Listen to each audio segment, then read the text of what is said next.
Welcome to M candle दोस्तों, channel में आपका स्वागत है। आज फिर हमारे लेवल्स ने फर्स्ट क्लास काम किया। आई होप आपने पैसा बनाया होगा। मैंने क्या बताया था उसको अगर आप चेक करना चाहें तो कल के वीडियो में 28 तारीख के में जाकर 11th मिनट से लेकर 15 मिनट तक का वीडियो आप देख सकते हैं। लगभग 4 मिनट, टोटल 15 मिनट का वीडियो है। उसमें से आखिरी के 4 मिनट अगर आप देखेंगे तो पूरी कमेंट्री मिल जाएगी। क्या कहा था मैंने बैंक निफ्टी में मैंने कहा था कि 33,700 से 720 की सपोर्ट है, इसको तोड़ना नहीं चाहिए। तो आज ऑलमोस्ट इसने सस्टेन कर लिया है, सपोर्ट को टूटने से बचा लिया, हालांकि वीक दिख रहा है। दूसरा मैंने निफ्टी में कहा था, क्या कहा था निफ्टी में, मैंने कहा था कि 15,850 900 जो है वो एक अच्छी सपोर्ट है और ये आसानी से तो नहीं टूटेगी, एक बार में पार नहीं करेगी, स्ट्रॉन्ग लेवल है। तो देखिए इसने कल वहां पे जाके 832 पे क्लोजिंग दी, ऊपर जाके नीचे आ गया था। आज फिर इसने वहीं से घुमा है और ऊपर क्लोजिंग दे दी है आज। अब ये निफ्टी स्ट्रॉन्ग दिख रहा है और बैंक निफ्टी में इतनी ताकत नहीं दिख रही है। तो कल की स्थिति मुझे ऐसी लग रही है कि मार्केट साइडवेज रह सकती है। बाकी हम आगे बात करेंगे वीडियो में, चेक कर लेते हैं। देखिए वीडियो में हम क्या क्या कवर करेंगे। FI data, global local news, top news, बढ़ने घटने वाले शेयर, क्यों गिरी मार्केट, उसका एनालिसिस और कल के लिए trade levels. Before we move on, I request you to please go through the disclaimer. I am not a SEBI registered analyst. Ukraine, आज की टॉप न्यूज को देख लेते हैं। यूक्रेन प्रेसिडेंट ने कहा है आज कि रशियन मिसाइल्स ने शॉपिंग सेंटर पे हमला किया इन द सिटी ऑफ केरमानचुक, जिसमें कि लगभग 1000 सिविलियंस थे और उनको नुकसान पहुंचा है। तो मतलब रशिया उस जगह पे पहुंच गया जहां सिविलियंस पे हमला हो रहा है, ये वो दिखाने की कोशिश कर रहे हैं, या ये सच में रशिया कर रहा है। ये वॉर खत्म नहीं हो रही, गलत तरफ बढ़ रही है। फर्दर यूएस प्रेसिडेंट ने कहा है कि US would mobilise 200 billion in grants, federal funds and private investment over 5 years to support the projects in low and middle income countries. मतलब वो लोअर मिडिल इनकम कंट्रीज में 200 बिलियन डॉलर बांटेंगे, किसके लिए, कुछ प्रोजेक्ट्स और काम धंधा बढ़ाने के लिए। और ये सीधा साधा संकेत होता है कि रिसेशन आ जाए तब ये ऐसा करना पड़ता है बड़ी वाली इकोनॉमीज को, सो दैट के उनके प्रोडक्शन बने रहें और उनके जो प्रोडक्शन है उनकी डिमांड बनी रहे। So that's what you know is another sign of recession. मैं कई दिन से आपको कह रहा हूँ। हालांकि मार्केट बहुत स्ट्रांग दिख रही है, स्ट्रांग नहीं मतलब वीक नहीं दिख रही है, गिरती हुई ज्यादा नहीं लग रही है। हालांकि एफआईएस की सेलिंग जो है वो काफी खतरनाक है। आगे चल के उसका भी डेटा देखते हैं। फर्दर आज डेटा आया यूएस के पेंडिंग होम सेल्स का, जिसके अंदर में अनएक्सपेक्टेड इंक्रीज देखा गया है, यानी कि 0.7 इन मई है जिसमें बंद हुआ है। इसकी एक्सपेक्टेशन जो थी वो एक फॉल की थी, समझा जा रहा था कि 3.7% का फॉल आएगा, हालांकि ऐसा ना होकर एक 0.7% की बढ़त आ गई है। ब्रेंट क्रूड फिर से ऊपर बजा रहा है, $116 प्रति बैरल पे पहुंच गया है। फर्दर फाइनेंस मिनिस्टर सीतारमन जी ने कहा है कि वो आज कहा नहीं है, इनफैक्ट वो आज जा रही हैं 47th GST council meeting today attend कर रही हैं और इसके रिजल्ट्स बहुत अच्छे भी आते हुए नजर नहीं आ रहे हैं। कहीं पे कोई खास उम्मीद है नहीं, लेकिन फिर भी समझा जा रहा है कि काफी इंपॉर्टेंट मीटिंग है और इससे कुछ आउटकम्स निकलेंगे जिससे मार्केट पे भी असर हो सकता है। साथ ही में 29 और 30 तारीख को मैंने बता रखा है आपको यूएस के भी कुछ डेटा आने हैं, वो इंपॉर्टेंट होंगे, नजर रखिएगा। इसीलिए फिर कह रहा हूँ कि कल मार्केट फिर से साइडवेज रह सकती है। फर्दर उद्धव ठाकरे जी ने क्या करा है जी, mister Uddhav Thackeray makes an open appeal to Shiv Sena. जो भी उनके रेबल एमएलए हैं जिन्होंने बगावत करी है, उनको उन्होंने खुला ओपन संदेश दिया है कि आइए आकर बात कर लेते हैं, हम समझौता या सुलह कर सकते हैं, बात बन जाएगी और आइए बात कीजिए। फर्दर एफआईएस का डेटा देख लेते हैं। आज एफआईएस ने फिर से सेलिंग करी है, हालांकि कई दिन से काफी कम सेलिंग कर रही है। कल 1278 करोड़ की, 1278 करोड़ की सेलिंग करी थी। आज उन्होंने 1244 करोड़ की सेलिंग करी है। इसके अगेंस्ट में डीआईएस ने बाइंग करी है 1205 करोड़ की और कल इन्होंने बाइंग करी थी 1184 करोड़ की। इसके साथ में कल ही आपको बता चुका हूं, कल हमने सरपास कर लिया है और अब ये जून का महीना जो है सेकंड हाईएस्ट एवर सेलिंग जो है वो इंडियन स्टॉक मार्केट की हो रही है इस समय। जून के महीने में जो अब इस समय तक एफआईएस की सेलिंग हो चुकी है वो है 56,114 करोड़, जो कि अब तक के इतिहास में स्टॉक मार्केट की दूसरी सबसे बड़ी सेल ऑफ है, दूसरा सबसे बड़ा सेल ऑफ है। इससे ज्यादा कभी भी सेल ऑफ नहीं हुआ। इससे ज्यादा सेल ऑफ सिर्फ एक बार हुआ था जब कोरोना आया था मार्च 2020 में, जो कि था 65,816।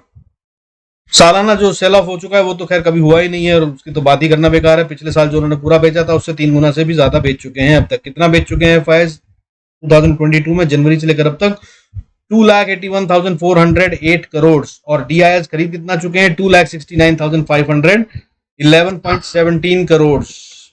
इसी के साथ आइए मार्केट्स में देख लेते हैं आज क्या हुआ और किस तरह चले। तो आज जो निफ्टी है वो क्लोज हुआ है 15,850 पर, लगभग 18 पॉइंट बंद ऊपर, जो कि ना के बराबर है, यानी कि साइडवेज ही रही मार्केट। हालांकि नीचे खुली थी और नीचे खुलकर दिन भर उसने कवर करा और ये गैप था नीचे जिसको कवर करने इसको जाना ही था। मैंने कल भी बताया था आपको कि गैप कवर करने जरूर आती है मार्केट, और वो इसने कर लिया है आज, जो कि बहुत एक अच्छा संकेत अच्छा संकेत हो सकता है, और वो बाकी कल पता चलेगा। लेकिन अभी क्योंकि 2 दिन data, GST meeting, US data आना है, तो मुझे आशा यही है कि मार्केट साइडवेज रहेगी। ऑप्शन चेन डेटा भी यही कह रहा है।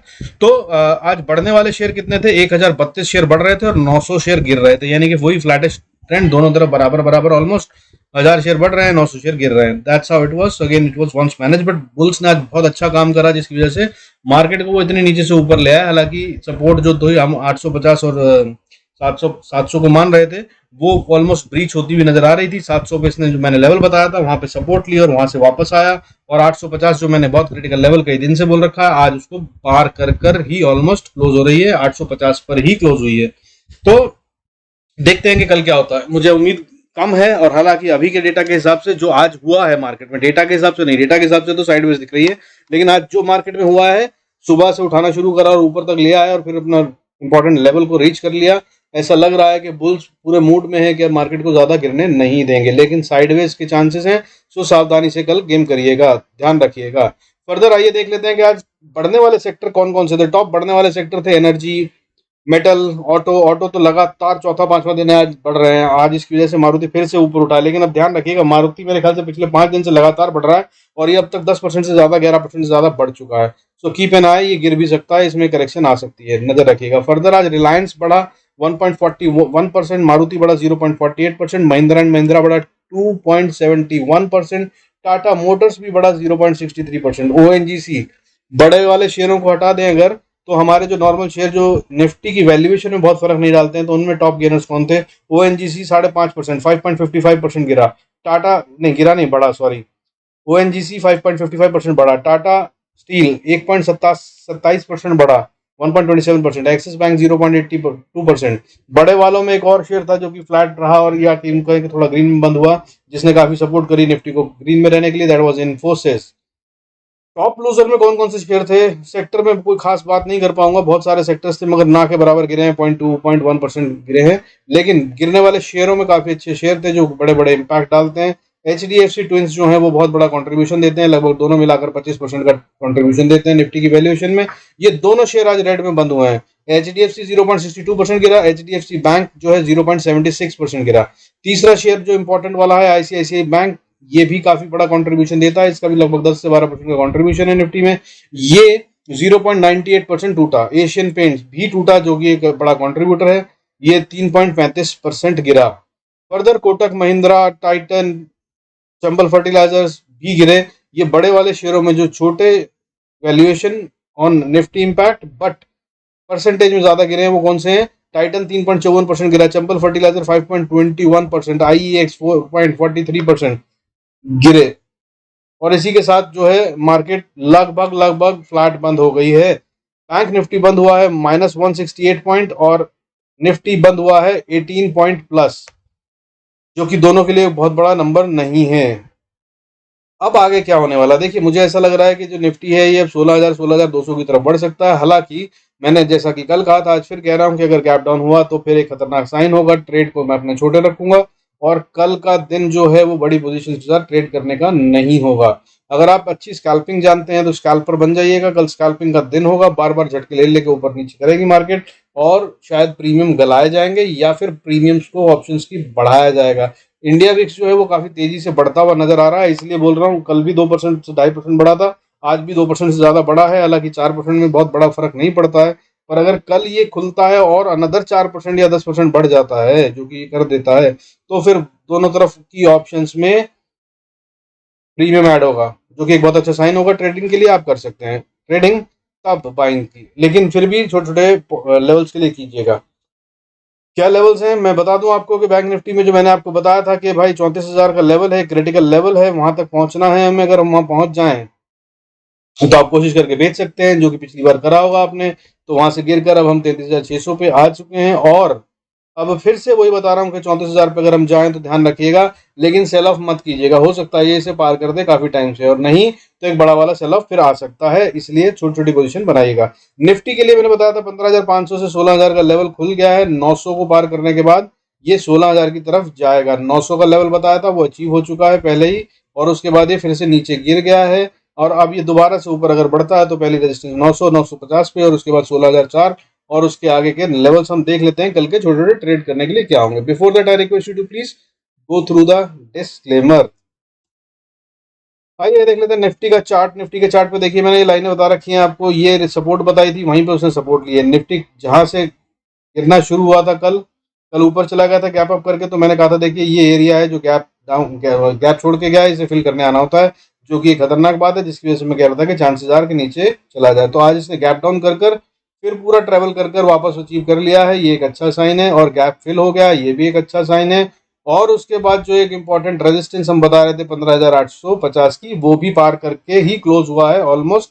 अगर मैं बात करूं निफ्टी 50 की तो 83 पे चार्ट में क्लोज हुआ है। जब क्लोज हुआ उसके बाद एवरेजिंग होने के बाद शायद आपको जो वैल्यूएशन है कई साइड्स पे कम दिखाई दे रही होगी, बट इसने क्लोजिंग जो दी है वो आज 15,883 पर दी है, 883 पर, जो कि एक अच्छा साइन बनता है क्योंकि ये 850 के ऊपर है। और अगर नहीं तो वैसे भी अगर एवरेजिंग करके बात करें तो 850 पे ही क्लोज हुआ है, यानी कि उसके नीचे नहीं हुआ है कल, जबकि ये 850 के नीचे बंद हुआ था। तो चांसेस आर के ये अभी साइडवेज रहे, हालांकि इतनी आसानी से पार नहीं होगा ऐसा मान रहे थे हम, लेकिन अब ये पार कर चुका है तो इसको आगे बढ़ना चाहिए ऊपर की तरफ। लेकिन डेटा ऐसा नहीं बन रहा है, ऑप्शन चेन में टेक्निकल्स में कहीं से भी ऐसा नहीं लग रहा है कि ये बहुत तेजी से ऊपर उठ जाएगा। कोई ग्लोबल न्यूज आ जाए या जीएसटी की काउंसिल की मीटिंग में कुछ ऐसा आ जाए जिसकी वजह से बढ़ जाए तो कह नहीं सकते हैं, हो भी सकता है। लेकिन चांसेस आर के अभी ये यहाँ पर थोड़ा टाइम बिताएगा, और हो सकता है कि कल का टाइम यहाँ बिताए। वेडनेसडे है और परसों एक्सपायरी है थर्सडे को, तो थर्सडे को एक बड़ा वाला काम करे, क्योंकि थर्सडे की एक्सपायरी मंथली एंड वीकली दोनों हैं।